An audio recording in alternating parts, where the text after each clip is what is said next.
Oi, pessoal. Boa tarde, boa noite. Hoje eu vou fazer o estudo sistematizado do tomo 1 e o tema é Existência de Deus.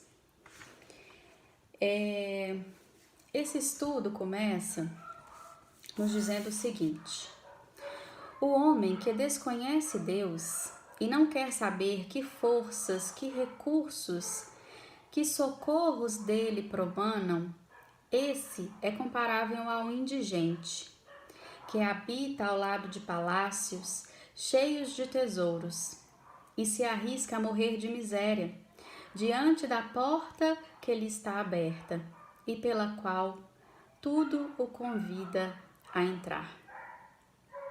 Então vamos começar com esse convite, né, para a gente conseguir encontrar esse tesouro, né, esse tesouro que é a existência de Deus nas nossas vidas. E a respeito da existência de Deus, tem uma historinha que Meimei nos traz nesse livro aqui, Pai Nosso, que é o seguinte: conta-se que um velho árabe analfabeto orava com tanto fervor, com tanto carinho cada noite, que certa vez o rico chefe de grande caravana chamou e perguntou: por que ora com tanta fé? Como sabe que Deus existe e você nem sabe ler? Então ele responde: grande Senhor, conheço a existência de nosso Pai Celeste pelos sinais dele. Como assim? Que sinais? Bom, quando o senhor recebe uma carta de alguém ausente, como reconhece quem escreveu? E o Senhor fala, né? Pela letra. E uma joia? Quando recebe uma joia, como sabe quem que é o autor dessa joia? Pela marca do ourives. Então o empregado sorriu e acrescentou: quando houve passos de animais ao redor da tenda, como sabe se é um carneiro, se é um boi, se é um cavalo? Pelos rastros, respondeu o chefe surpreendido. Então o velho crente o chamou para fora da barraca e mostrou o céu. O céu, a lua brilhava cercada de uma multidão de estrelas. Então ele exclamou, respeitoso: Senhor, sabe aqueles sinais lá em cima? Não podem ser dos homens. Então, neste momento, o orgulhoso cavaraneiro, de olhos lacrimosos, ajoelhou-se na areia e começou a orar também. Então, gente, o livro aqui, né, o estudo, vem nos dizer que somos seres pensantes. Somos seres pensantes e a crença de Deus, ela se impõe, né, nas nossas vidas por todos os meios, por todos os sistemas, por qualquer crença, por qualquer filosofia, né? Porque a gente busca o tempo todo respostas, né? Da fonte da vida, da causa, né? Da lei do universo. O tempo todo a gente está em busca desses conceitos, dessas respostas, né? Então Leon Denis vem nos dizer que a questão de Deus, ela é o mais grave de todos os problemas do homem, do ser, do seu destino, né? Que é uma verdade essencial, ela é necessária para o ser humano. Só que, enfim, né? É preciso crer em algo. E nesse Deus que nos dirige o tempo todo, né? Mesmo que a gente não queira, ele está ali nos dirigindo. Então eu trouxe pra gente um estudo, eu vou lendo aqui alguns pedaços desse estudo. Tem uma pesquisa que foi realizada em 1916. Essa pesquisa foi feita na Universidade da Geórgia e queria saber qual que era a profundidade da fé religiosa dos cientistas. E se essa fé, ela aumentava ou se ela diminuía à medida que a ciência avançava. Então, muito bem. Constatou-se, então, nessa pesquisa, que não, que eles iam adquirindo novos conhecimentos tecnológicos e científicos, mas que essa fé ela não diminuía. Então, em 2013, foi feito um novo estudo, né, para indicar os cientistas que acreditavam em Deus. Constatou-se que 40% dos biólogos, físicos, matemáticos que participaram da pesquisa acreditavam em Deus. Num Deus que se comunicava com a humanidade. E principalmente, né, podiam receber respostas a partir do momento que eles entravam em prece. Então eu trouxe alguns cientistas que vêm trazer para a gente, né, ratificar essa consciência, esse sentimento da existência de Deus. Albert Einstein dizia que sem Deus o universo não é explicado satisfatoriamente. Para ele, Deus é o legislador do universo. E ele afirmou: quando abro a porta de uma nova descoberta, encontro Deus lá dentro. O cientista francês André-Marie Ampère, ele foi o fundador da eletrodinâmica, escreveu uma obra intitulada de Provas Históricas da Divindade do Cristianismo. Newton acreditava que a maravilhosa disposição da harmonia do universo só pode ter tido origem num segundo plano por um ser que tudo sabe e que tudo pode. Então ele nos deixou o seguinte ensinamento: posso pegar meu telescópio, ver milhões de quilômetros de distância no espaço, mas também posso colocar o meu telescópio de lado, ir para o meu quarto, fechar a porta em oração fervorosa, ver mais do céu e me aproximar mais de Deus do que quando estou equipado com todos os telescópios e instrumentos do mundo.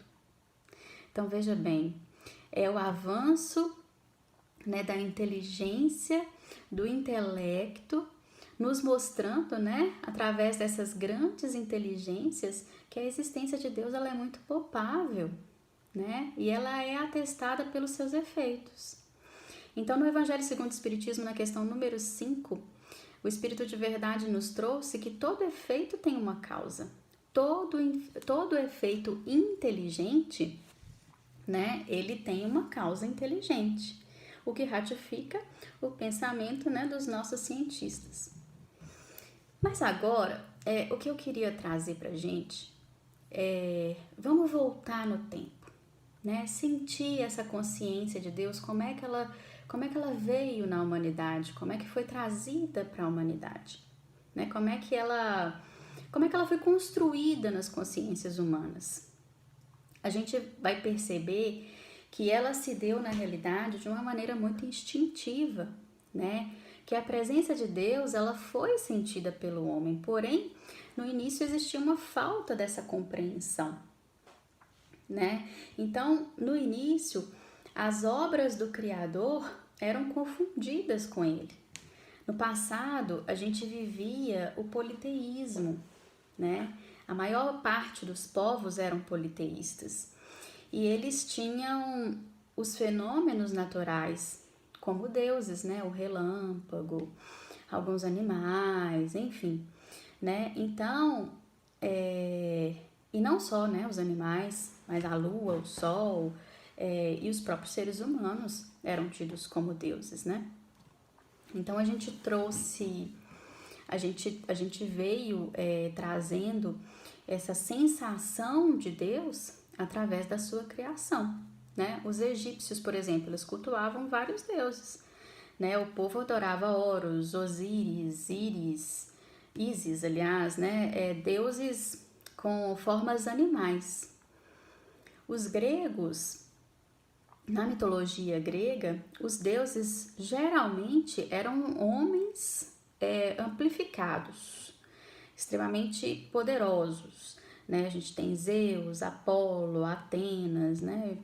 E a gente descobre, a partir do momento que a gente vai lendo, que eles tinham comportamentos totalmente humanos, né? Eles se casavam para consagrar os deuses, adorar os deuses, eram oferecidos, por exemplo, na mitologia grega, eram oferecidas pessoas, mulheres, prostitutas, né? Eram prostitutas porque elas doavam seu corpo em oferenda, né? Então, enfim, era muito humanizado, né? Esse culto, né? Esse culto aos deuses. E aí a gente traz então que esse entendimento de Deus, ele refletia aquilo que esses povos eles conseguiam conceber, né, de propósito nas divindades. Ou seja, precisavam de atender às suas necessidades, necessidade de dominação, muitas vezes, do próprio orgulho, da vaidade, né, enfim. Daí, né, do politeísmo, a gente caminhou para o monoteísmo. Então Deus escolhe um povo monoteísta para trazer as suas leis, que são os hebreus. Então esse conceito de Deus único ele é trazido por Moisés. No Evangelho segundo o Espiritismo, no capítulo 18, a gente tem a parábola do festim de núpcias, né, em que muitos são chamados e poucos os escolhidos, né? E nessa parábola retrata exatamente o primeiro chamado, que são aos hebreus, que eram os povos que eram monoteístas. Então Deus chamou esse povo para ele transmitir a sua lei, e quem era o escolhido era Moisés. Então veja bem, que interessante. A necessidade desse povo, né, em cultuar, em ter um Deus, em adorar um Deus. Moisés está lá, chega no Monte Sinai, sobe no Monte Sinai, para receber os 10 mandamentos de Deus. Só que lá no Monte Sinai, Moisés demora 40 dias. E o povo lá embaixo já começa a ficar enlouquecido. Moisés não vai voltar, ele tirou a gente do Egito, da escravidão, e agora, né, a gente tá sem esse nosso Deus, a gente precisa talhar um Deus, a gente precisa fazer um Deus. Então, de tanto azucrinar lá Arão, né, que era o irmão mais velho de Moisés, que tinha ficado com o povo enquanto Moisés estava lá em cima. Eles pegaram todas as joias que eles tinham, né, brincos, enfim, tudo que tinha de ouro. E era muito, porque era muita gente, eram milhares e milhares de pessoas. Então juntou ali muita joia, Arão derreteu o ouro e talharam ali um bezerro de ouro. E eles começaram a cultuar aquele bezerro, a adorar aquele bezerro, porque eles acreditavam que aquele Deus poderia tirar eles, né, do lugar ali que eles estavam se sentindo perdidos, né? Eles queriam ser direcionados, né? Eles queriam ir para o lugar prometido, para a terra prometida. Já que Moisés tinha sumido, eles precisavam de um outro Deus. Então, a gente percebe, né, a necessidade instintiva do ser, né, em cultuar. Então, nessa época, além dessa presença, né, desse Deus. Então Moisés foi lá, desceu com as tábuas, né, onde tinham lá, Deus tinha escrito, né, através da mediunidade de Moisés, tinha escrito o Decálogo. E aquele povo começou a seguir, então, aquelas orientações. Porém, eles eram muito turbulentos, né, eles eram muito... Bom, enfim, Moisés precisava de uma lei que disciplinasse aquele povo, né? Totalmente indisciplinado. Então, Moisés trouxe um Deus autoritário, um Deus terrível, né? Para pressionar esses homens ignorantes. Moisés usou, né, o Decálogo e criou várias leis que ele usava o nome de Deus, né? Bom, mas tudo ao seu tempo. Era o que aquele povo necessitava, de um Deus punitivo. E foi somente Jesus, né, que veio nos trazer o Pai, né, que chamou Deus de Pai e veio nos mostrar essa paternidade de Deus, né, um novo entendimento, uma nova relação, né, se estabeleceu entre a criatura e o Criador. E aí desfez-se esse conceito, né, do Deus vingador, do Deus punitivo, dando lugar a crença, né, desse Deus paterno, desse Deus provedor, que sustenta toda a vida, né, que sustenta todos nós. E João Evangelista nos deixou, né, sintetizou esse ensinamento, nos dizendo que Deus é amor. Então, Deus é amor. Quer mais propriedade, né, para definir Deus? Deus é amor. Então, eu trouxe todo esse contexto histórico, né, para a gente entender esse grau intelectual dos povos, dos seus legisladores, enfim. E essa ideia de Deus, ela geralmente se enfraquece à medida que se distancia de um Deus. Então a gente pensa, por exemplo, em Roma, na Roma antiga, na época da perseguição dos cristãos, né? Eles queriam extinguir esse Deus único, né? Eles queriam que os deuses deles que fossem a crença comum de todos. E esse Deus único, esse Deus bom, esse Deus que ama, esse Deus que é Pai, ele não podia existir, porque igualava as pessoas e igualar os servos, né? As pessoas que eram escravizadas com os seus senhores, com os dominadores. Isso não fazia sentido, não podia acontecer, senão a escravidão acabaria, enfim, acabaria com todo o Império Romano, né? Então os cristãos eram perseguidos, levados para os circos, ali eles eram torturados, amarrados, soltavam-se as feras para comê-los, colocavam-se fogo nos cristãos, né? Então, a gente vê aí o domínio dessa personificação, né? O domínio do mais forte, a predominância do orgulho, do egoísmo. E para que predominasse o poder, não poderia existir esse Deus que o Cristo tinha trazido, né? Deus que é amor, como disse João. Então, aqui no texto, Leon Denis nos diz que a ideia de Deus, ela nos falta aos olhos, né? E que se pode perceber os esplendores de Deus quando se olha para o universo, né? Quando se sente, quando a gente vê essa grandeza da criação. O poeta Victor Hugo nos diz que Deus é invisível aos olhos, né? Deus é invisível, é o invisível evidente. Essa é a frase de Victor Hugo. É o invisível evidente, ou seja, é lógico, porém não se pode ver, né? Por quê? Porque os sinais de Deus estão muito presentes, né? Essa evidência são os sinais de Deus, que são muito presentes na nossa vida, né? Só que a gente precisa ter olhos de ver, né? A gente precisa usar os nossos talentos para perceber, né? Perceber uma manhã calma e fria e silenciosa, o calor do sol que nos aquece, a chuva, né, que molha a terra, que enche os nossos rios e mata a nossa sede, as pastagens verdes que alimentam o gado, até mesmo no sertão esturricado, né, no deserto, tudo muito perfeito, nos campos floridos, no cantar dos pássaros, como disse no texto do Pai Nosso, na noite estrelada, né? Então, a gente percebe em tudo na vida, né? Nas tempestades, por que não? Nos raios, nos tufões, nos furacões.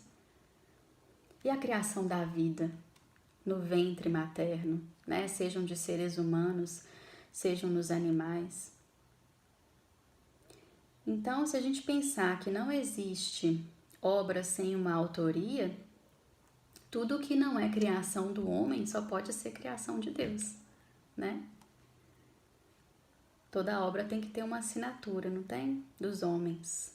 De Deus não precisa, basta sentir. Então são os olhos do coração, os olhos da alma, do espírito, né? Que deixam claro a existência de Deus.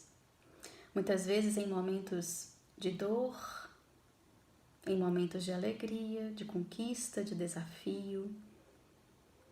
Deus está sempre ali, né? Sustentando, trazendo o alento, o apoio, o amparo. Então, aqui no livro do Estudo Sistematizado nos diz assim: viver sem a crença em um ser superior é negar a obra da criação. É omitir o evidente, o real, alimentar o nosso orgulho, é permanecer num estado de ignorância que ainda a gente se encontra, é negar a realidade que está ao alcance de todos, pois tudo no universo, o visível e o invisível, e principalmente a nossa consciência, nos fala da existência de um ser superior. E aí, continuando a nossa caminhada, a gente chega no presente, né, na nossa doutrina espírita, em que a gente percebe, trazendo todo esse contexto, né, de passado, presente, a gente consegue perceber o progresso da humanidade, né, intelectual e sentimental, né, porque aí as revelações foram acontecendo à medida que esse povo foi progredindo. Então vamos sentir Deus à medida que a gente for progredindo, né? Hoje a gente tem os espíritos, né, superiores que nos trazem grandes ensinamentos, que vêm nos esclarecer, que vêm guiar a humanidade, né? Então aqui no livro nos diz o seguinte, que há espíritos eminentes, descidos das esferas superiores, para nos esclarecer. E a existência da potência suprema é afirmada por todos os espíritos elevados, aqueles cujos ensinamentos têm reconfortado as nossas almas, mitigado nossas misérias, sustentados os nossos desfalecimentos. São unânimes em afirmar, em repetir, em reconhecer a alta inteligência que governa os mundos. Essa inteligência se revela mais brilhante e mais sublime à medida que se escalam os degraus da vida espiritual. Então, vem confirmar todo esse progresso, né? E qual que é a primeira pergunta do Livro dos Espíritos? Que é Deus?